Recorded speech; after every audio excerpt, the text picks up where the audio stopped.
MBC 강원 영동 시사 프로그램 라디오 동서남북입니다. 수능이 이제 이틀 앞으로 다가왔습니다. 올해는 수능 한파도 찾아온다고 하고 정시 확대냐 아니면 수시 위주의 입시냐를 놓고 정부와 시도교육청 간의 줄다리기도 이어지고 있어 수험생과 학부모들의 마음이 편치만은 않을 것 같은데요. 그래도 지금은 수능의 모든 최선을 다해야만 하는 시기겠죠. 그래서 오늘은 남은 이틀 동안 수험생 컨디션 관리는 어떻게 하면 좋을지 알아보도록 하겠습니다. 강원도교육청 강원진학센터 홍맹식 장학사와 전화로 연결합니다. 안녕하십니까? 네, 안녕하세요. 네, 이제 수능이 이틀밖에 남지 않았습니다. 사실 지금 이때쯤에 공부를 더 열심히 한다고 해서 크게 도움이 될 것 같지는 않은데요. 그래도 마무리 정리는 최선을 다해야 하잖아요. 네, 그렇습니다. 네, 우리 수험생들 마무리 정리 어떻게 하면 좀 좋을까요? 네, 이제 수능이 얼마 안 남았기 때문에 새로운 것들을 공부하는 것보다는 지금까지 했던 내용 중에서 언론에도 많이 공개가 됐는데요. 제일 중요한 게 개인별로 오답노트 활용하는 방법들이 굉장히 중요하고요.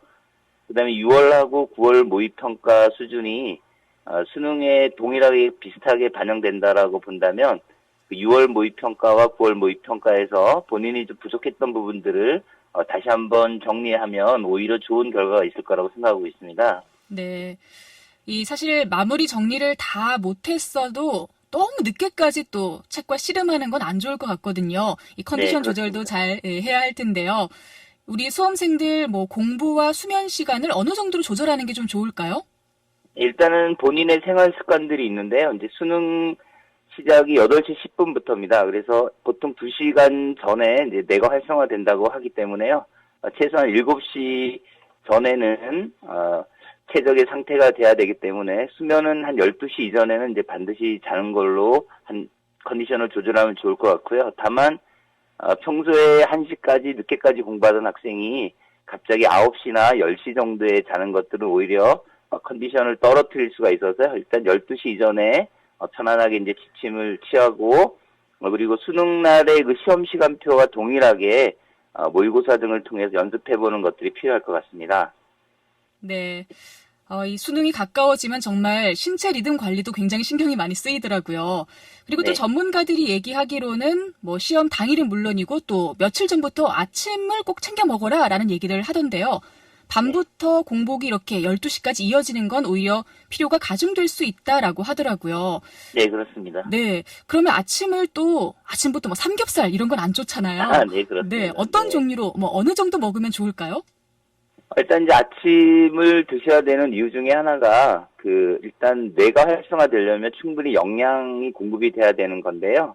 그래서 이제 평소에 비해서 과하지 않는 범위 내에서 이제 평소 하시던 대로 이제 식사를 하시는 게 좋고, 전혀 이제 아침을 안 드셨던 수험생들 같은 경우에는 가볍게 국 종류 그리고 죽 종류도 괜찮을 거고요. 특별히 가정식으로 하면 된다라고 편안하게 생각하셔야 되는데요. 특별히 정해져 있는 건 없는데 위에 부담이 가지 않는 범위 내에서 적당량을 좀 드시면 컨디션 유지에는 문제는 없을 거라고 생각하고 있습니다.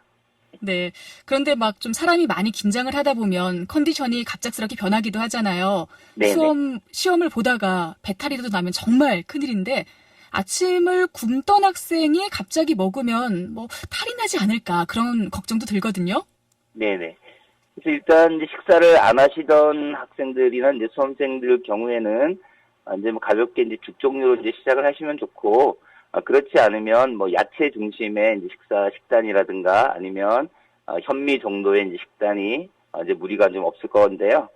이제 평소에 이제 안 드셨던 경우에 무리하게 갑자기 이제 드시려고 이제 무리하게 하지는 마시고요. 이제 자신의 건강 상태 등을 체크해서 가벼운 마음으로 식사를 준비하셔도 되고, 우유나 또는 여러 가지 과일 종류로 섭취해도 당분 섭취에는 문제가 없기 때문에 본인의 상황에 맞게 조절을 하시는 게 좋을 것 같습니다. 네.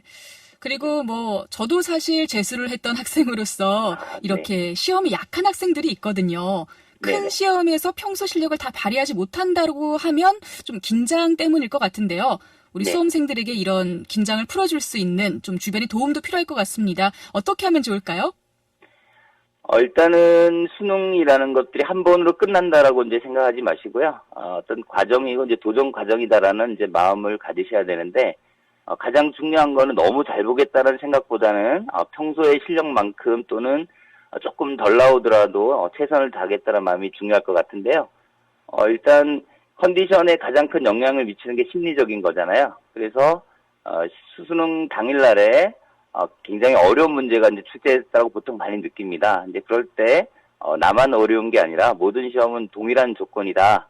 그때 이제 심호흡이라든가 그리고 자신에게 할 수 있다. 그리고 편안히 끝까지 최선을 다하자. 그래서 자기 암시들을 통해서 수능이 끝날 때까지 난이도에 상관없이 최선을 다하겠다는 마음으로 보는 것이 중요할 것 같습니다. 네. 그리고 사실 뭐 수능이 인생의 전부는 아니라고 하지만 워낙에 중요한 시험이다 보니까 뭐 지역사회 전체가 수험생들을 도와줘야 할 것 같습니다. 요즘은 뭐 교통체증을 막기 위해서 출퇴근 시간을 조절하는 회사도 많던데요. 특히 뭐 수험장 주변에서는 운전 에티켓도 잘 지켜야 할 것 같거든요. 좀 우리가 학생들을 도와줄 수 있는 점들, 어떤 점에 주의를 하면 좋을까요? 일단은 이제 관공서 등에는 이제 출근 시간이 1시간 정도 연장돼야 된다라는 이제 협조 공문들이 다 발송이 되어 있는 상태고요. 그리고 수능 시험장 근처에 이제 공사장들도 수능 당일날에 수험생의 편을 위해서 공사를 이제 자제하는 것들이 안내가 되어 있습니다. 특히 교통 혼잡이 있을 경우를 대비해서 가능하시면 이제 대중교통을 일반인들은 좀 이용해 주시고요. 수험생들 중에 혹시 시험장에 늦게 도착하는 어려움들이 있으면 인근에 이제 경찰들에게 요청을 하면 수험장까지 안전하게 또 안내를 해드리는 지원들을 해드리고 있습니다. 네, 참 신기하게도 매년 학생들이 자기의 수험장을 잘 못 찾거나 또 지각으로 인해서 또 경찰차를 타고서 학교를 가는 경우들이 있던데요. 네. 반드시 하루 전에는 자기 수험장 확인을 해봐야겠죠? 예비 소집일이 수능 전날인데요. 이제 재학생들 같은 경우에는 이제 10시부터 1시 사이에 학교에서 유의사항들을 이제 안내를 하고요. 그리고 수험장은 3시 이후부터 본인이 이제 방문해 볼 수가 있습니다. 그래서 실제로 교실까지는 확인하지는 못하지만 수험장까지 가는 이제 교통편이라든가 그리고 그 학교에서 본인이 어떤 시험실에 있는지에 관한 안내 배치도들이 있습니다. 그래서 편안한 마음으로 수능 전날에 학교를 가벼운 마음으로 한번 갔다 오는 것들이 심리적인 안정에 이제 도움이 되는데요. 이제 다만 돈의 상황으로 볼 때 아주 복잡하지 않은 경우들이 있기 때문에 이런 경우에는 혹시 전날에 못 갔다고 하더라도 크게 불안해할 필요는 없습니다. 저희들 강원도 상황들은 충분히 이제 교통 상황이라든가 이제 경찰 협조 등을 통해서 이제 교통 혼잡 등이 많이 해소가 되고 있는 상황입니다. 네, 그래도 좀 다행이네요. 네. 이제 이번 목요일에 수능을 치고 나면 성적표는 언제 나오죠? 12월 4일 날에 이제 발송이 되고요. 이제 재학생들 같은 경우에는 이제 학교 선생님들을 통해서 이제 받아볼 수가 있고요. 그다음에 이제 재학생 외에 수험생들 같은 경우에는 본인이 접수한 시험지구 교육청에서 수능 성적표를 받아보실 수가 있습니다. 네. 그리고 최근 또 정부와 시도교육청 간에는 정시 확대냐 수시 위주의 대학 입시 유지냐를 놓고서 논란이 좀 있습니다. 당장 올해 수험생들에게는 큰 영향이 없겠지만 재수를 생각한다거나 또 중고등학생 자녀를 둔 학부모들이라면 불안할 수밖에 없을 것 같은데요. 마지막으로 조언을 좀 부탁드릴게요. 이럴 때 학부모님들은 어떻게 하면 좋을까요?